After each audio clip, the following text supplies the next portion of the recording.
Hey Warriors, welcome to Beyond the Classroom podcast, where we invite alumni back to campus to share their real-world experiences, career advice, and lessons you won't find in the syllabus. Stan State's Business Administration program, with a concentration in accounting, prepares students with a strong foundation in financial reporting, analysis, and critical thinking. Today, we're joined by Stan State alum Isaac McCrimon, who graduated with a degree in Business Administration with an accounting concentration and now works as an administrative analyst for the city of San Francisco. He's here to share insights from his journey and how his degree has shaped his career. I'm your host, Lene Torres, and today we go beyond the classroom with Isaac McCrimon, class of 2022.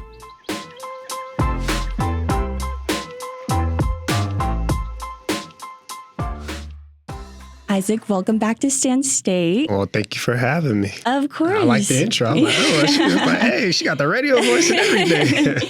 Thank you. So how does it feel to be back on campus? Every time I come back to campus, I just think of every street as like a memory, like a trip back, like memory lane for me. And like just walking different parts on campus, even like the parking lots and the late night drive around University Circle 1. Yeah. And so I just, it feels good to be on campus. Every time I walk on campus, I think of all the nostalgia, if you will. So. Did you have like any like great memories that happened at Stan State that you kind of like want to talk about? It depends. I got too many stories, unfortunately, good and bad. But just like memories of like my freshman year when I first got here. So I'm a twin, in case you didn't know. Mm-hmm. I'm one of 5 boys. So my twin and I, this was the only school that he had got accepted to. And he was the only reason that I actually ended up coming to the school because I was like, I wanted to stay close to my twin. I had got accepted to a couple schools that run track and field elsewhere. I was looking to go CSU Pomona, but I wanted to stay next to my twin. I just remember the memories of sharing the dorms and doing all that. It was fun. When the Vistas at the time, when they were just being built, I was like, time to get off campus.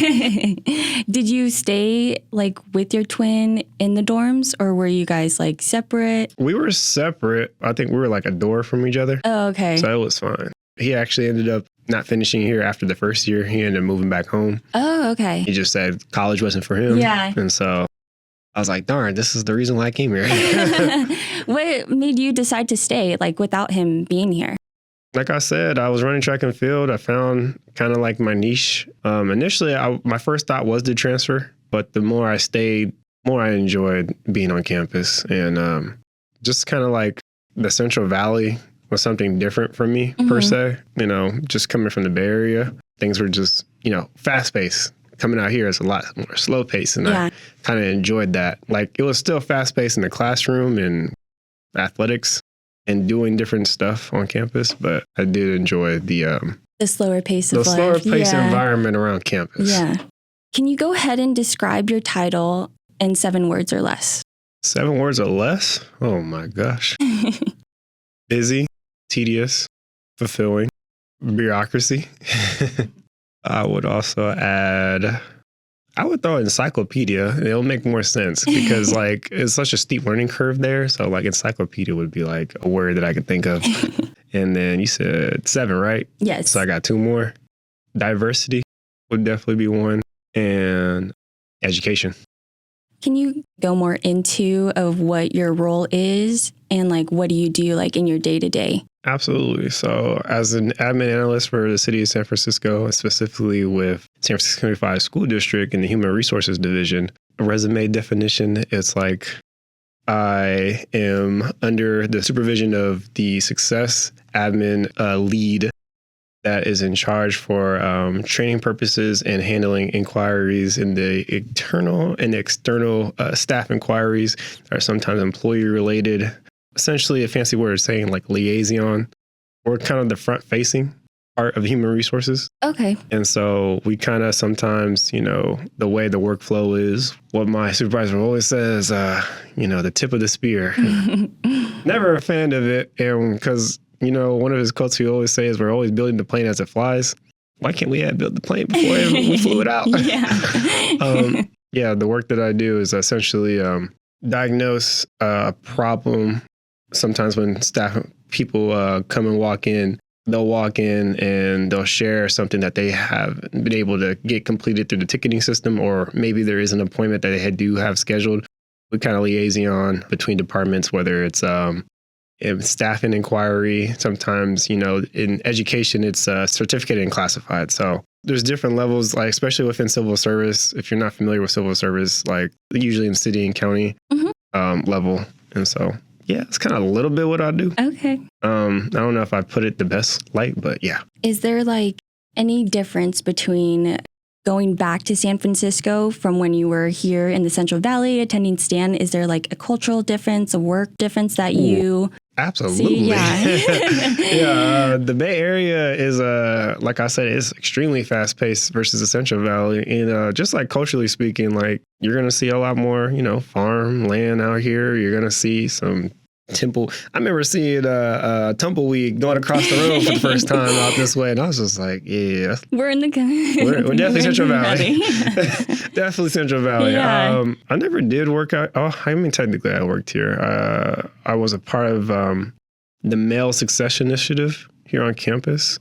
And so MSI, and essentially we were trying to empower, foster, and nurture a healthy expression of masculinity while having different conversations and kind of helping them along their education journey.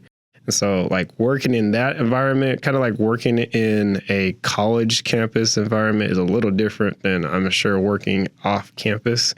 I know people who work different jobs off campus. I feel like here, like even though the surrounding area is country, like the not too far away from campus culturally is like, kind of more suburban.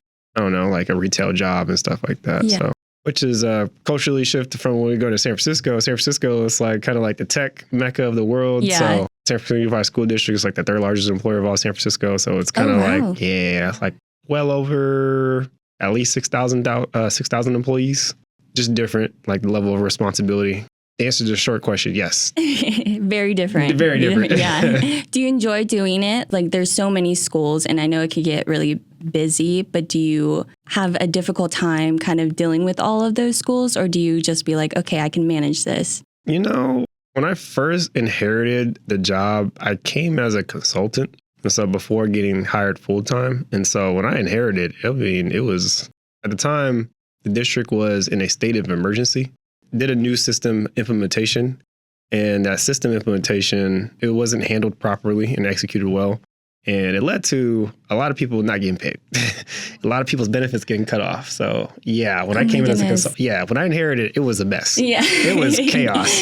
When I say if there was a list of violations in the state of California bylaws, it was every single one. And some. So when I inherited it, I wanted no part of it at first because the only reason why I had to even got to this point, when I was working in accounting and finance for a couple of years, the company I was at, Flipboard, they were doing layoffs. They had reduced the company by 20%. And unfortunately, I was one of those 20%.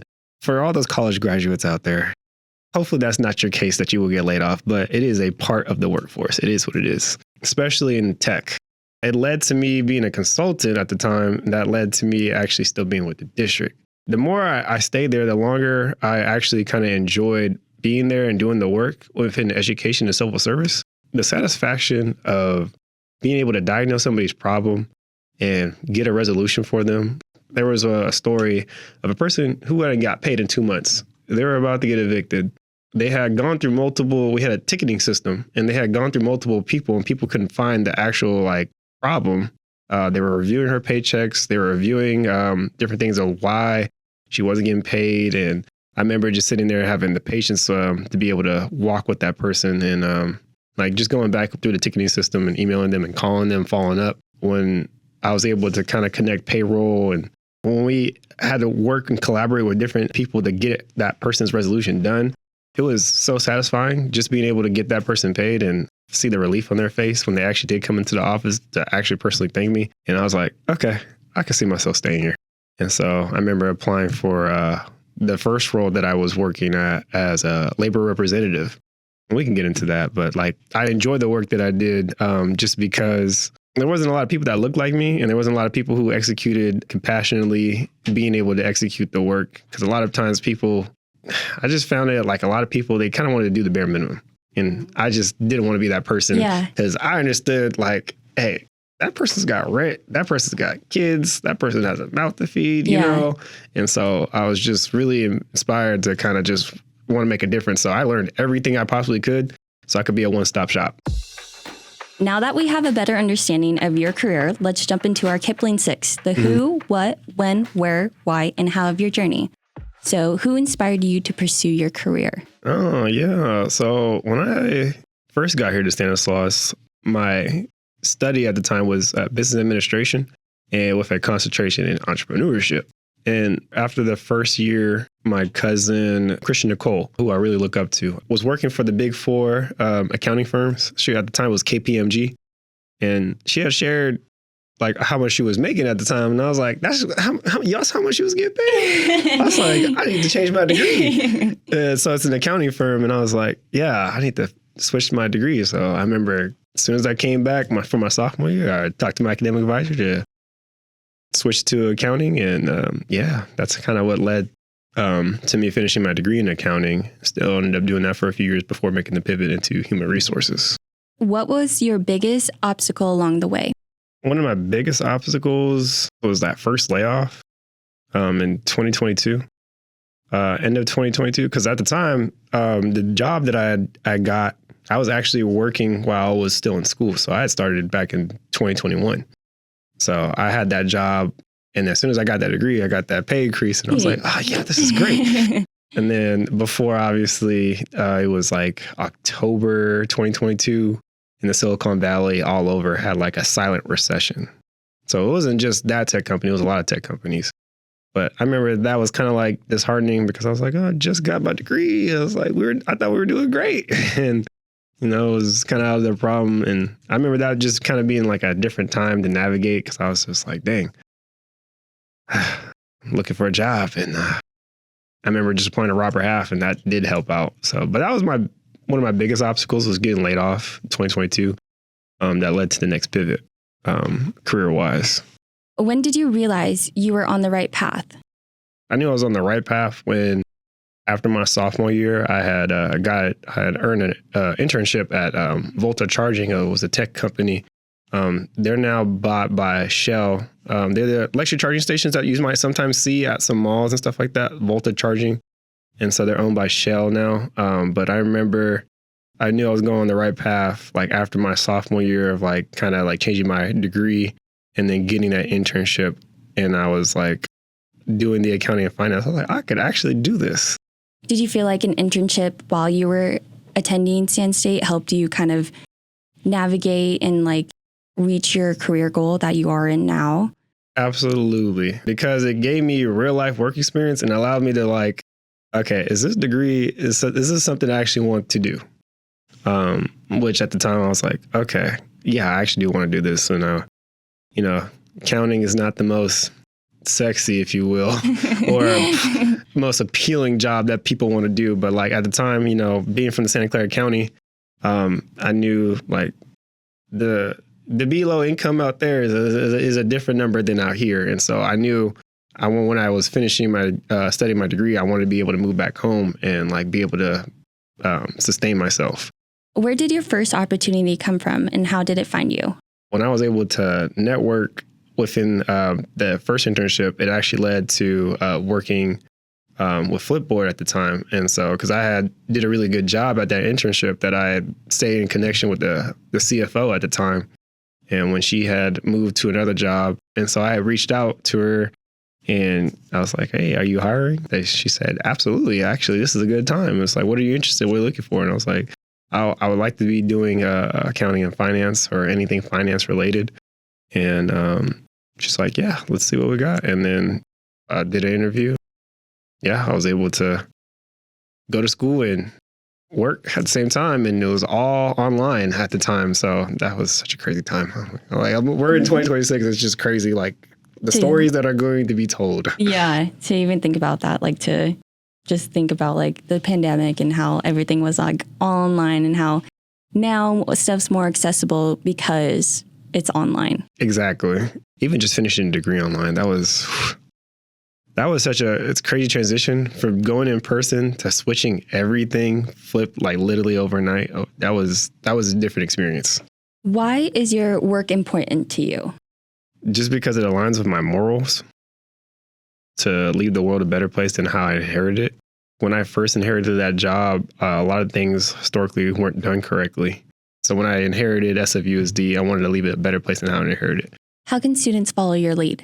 Authentically, just be yourself. It allows you to kind of just like feel good in your own skin and just being able to carry and execute work professionally, especially if you're like someone that looks like me. There's not that many people in the space, but like, you know, you bring a different set of eyes and mind and into like a work environment. So especially like San Francisco. I know we kind of talked a little bit about you being in the track and field. How do you think that translates to you working in your career? Time management. That's still a skill that I'm still mastering, but time management, definitely. Being in athletics and being a student athlete, if anyone understands, like, it's just, you have to manage your time extremely efficiently. So like there isn't like, okay, as soon as I wake up, I have to start doing something, because it's not like I could sleep in and go ahead and do it. No, you gotta almost got to get done. You got to go into the workout. So especially like my last couple of years, we had 6 a.m. workouts. Imagine, my school day starts at 5:50, and so I'm in the weight room at 6 a.m. And as soon as I'm done, I'm in the recovery, and then I got class at like 8:30. And so a lot of times, yeah, exactly. It was time management, but it was like being really goal oriented. So like you had to really kind of like focus. And that was like the main part, was like really just like being focused and okay, like this is what you want to do. And to get stuff done, you have to sacrifice a little bit more, which is like, you got to sacrifice some of your mornings. You know, oh, you want to go out? You got to push that aside, because now you really got to just like, okay, I got to be in the bed by a certain time so I can get up at a certain time. Are you a morning person or no? These days, absolutely. Yeah. I haven't. When I first got here, I was not. No. But these days, I'm up like at 5:15 a.m. on the mornings. Oh, wow. For most part. Way earlier than me. Yeah, because I usually always squeeze in a workout before work. Now we're moving into a segment we call Questions from the Classroom. We ask current students to submit a few questions related to your field, and we pick 3 that they're curious about. As an accounting graduate, what classes or experiences here ended up helping you the most once you started working? Tax accounting, intermediate accounting, and advanced accounting. Those classes ended up helping me out the most. Please understand an income statement and a balance sheet and be able to break that down, because when you're able to explain it to your CFO correctly, accurately, and especially when they have to relay that information to like the CEO, it looks good. It looks good that's going to keep you having a job. What would you say is like your favorite one? I can tell you that I was not as extremely passionate about accounting, but if I had to say a favorite, tax accounting, because that also helped me out with like my taxes, like just being able to have like that financial kind of understanding. Yeah. So as soon as I was able to understand that, I was like, oh, I could save my family some money. And so financial literacy, I think for a lot of people is kind of nuanced. Not saying that people can't learn it without taking accounting, but like those who are, like, as long as you're paying attention in the tax accounting, you'll learn a lot. What's something you wish you had done differently as an accounting student at Stan State to better prepare for your career? I probably would have focused in tax accounting like a lot more. When you're applying for accounting jobs, and one of the main things that, like, if you're wanting to work for those big 4 firms, like I mentioned KPMG earlier, but the big 4 firms, like, you having knowledge in taxes is going to get you paid. You're always going to have a job if you understand taxes, because no one wants to do taxes. Yeah. And so, like when they gave me that project at Flipboard, and they was like so relieved that I was able to understand tax code and everything, they was like, oh yeah, we're throwing this project on you. Well, it was like great, but it was like, okay. What advice would you give current accounting students who are trying to stand out when applying for internships or entry-level jobs? I would say get involved on campus. Either join a club that you might be passionate about and like try to be the treasurer, learn how to manage money. I mean, that's the main part, is like learning how to manage money, because you're going to inherit a role where you're managing money. You're doing stuff in the classroom, but you want to be able to apply stuff outside the classroom, especially early on. So I think that's one thing that I'd say that would help out students. And also good relationships with like your college professor, because sometimes they might lead to opportunities. Like I still get emails from David Lindsay. who was an accounting professor here. I'm not sure if he still is now, but if he is, shout out to Dave Lindsay, because I definitely still get the emails of like, this job's opening here. And so I was like, It's really nice. I know you mentioned you were part of the Male Student Initiative. Is that correct? So that wasn't a club. So that was actually a part of the Warrior Cross Culture Center. Oh, okay. So that was a paid job here. But I was involved with Black Student Union. And so I was a treasurer from 2017 through 2019. That's a great experience because that's going to apply to real life world experience. Like, okay, when you're able to understand your budget and then like, okay, we can only spend this much because we're not earning this much. I can only advise students on campus to get involved in like a position where you have to learn how to manage money. Our imagination time. If you could design a course at Stan State for students interested in your career path, what would you call it? And what is one lesson you'd make sure every student leaves with? Financial literacy. I think that should be a course. Like, I think I touched on it a little bit in the accounting. Like, that was like probably the only part of it that was kind of financial literacy. But like, I think like creating a course like where students like all levels, whether you come from money or you don't, you want to be able to learn how to be responsible with money and make the money work for you. So being able to understand like actually like wealth management, really being able to understand stocks. Like, okay, having a Roth IRA, 401k, what makes sense, what doesn't make sense, a mutual fund, all the stuff that I learned post-college. Like even understanding your credit score, like, I like how to increase it, like what not to do, what are you actually, what's the goals of having a good credit? Like, I think if we had to create a course like that really like would help people after college is financial literacy. There should be a specific course for everybody. That honestly should be mandatory for all students. Yeah, I feel like that would help me a lot too, especially like now that you're going into like your career and right after college, because not a lot of stuff is talked about with that. So having that course would be really awesome. I would take it. Yeah, I'm like, that should be a mandatory course at all college campuses, to be honest with you, because especially for first gen, like if you're not used to managing, like, okay, like I got me a big boy job. I'm earning more than my family has ever earned. And like, they never knew how to spend all that. I know everybody likes to be on their phone. Use that phone, use Google, use YouTube, use ChatGPT. We talked a lot about your career today, but if we go beyond the classroom, what are you most proud of in terms of personal growth? I'm so happy that I grew so much closer to God post-college. Like, I'm grateful that that Jesus died for our sins. Like one of the things that, like I said, like when you're kind of on this like path of like, going from adolescence and you're making this transition into like post-college, it's a different space to navigate. And I think me getting closer to God honestly helped me out a lot when it came to discipline.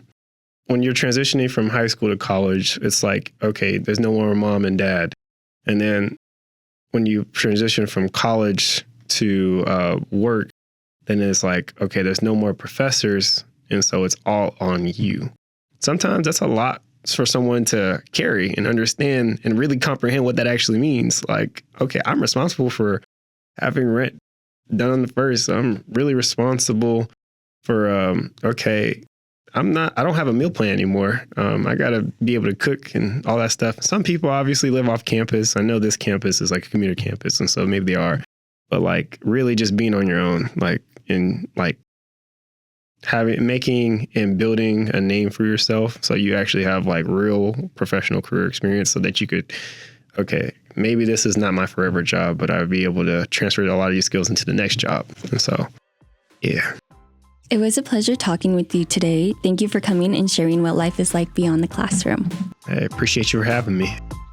This podcast is produced by the Office of Strategic Communications and Marketing at Stanislaus State and recorded in the studio of our campus radio station, KCSS. You can find this podcast at csustan.edu/podcast, and you can follow and subscribe on your favorite podcasting platform. Once again, I'm your host, Linnea Torres. Thanks for joining us beyond the classroom.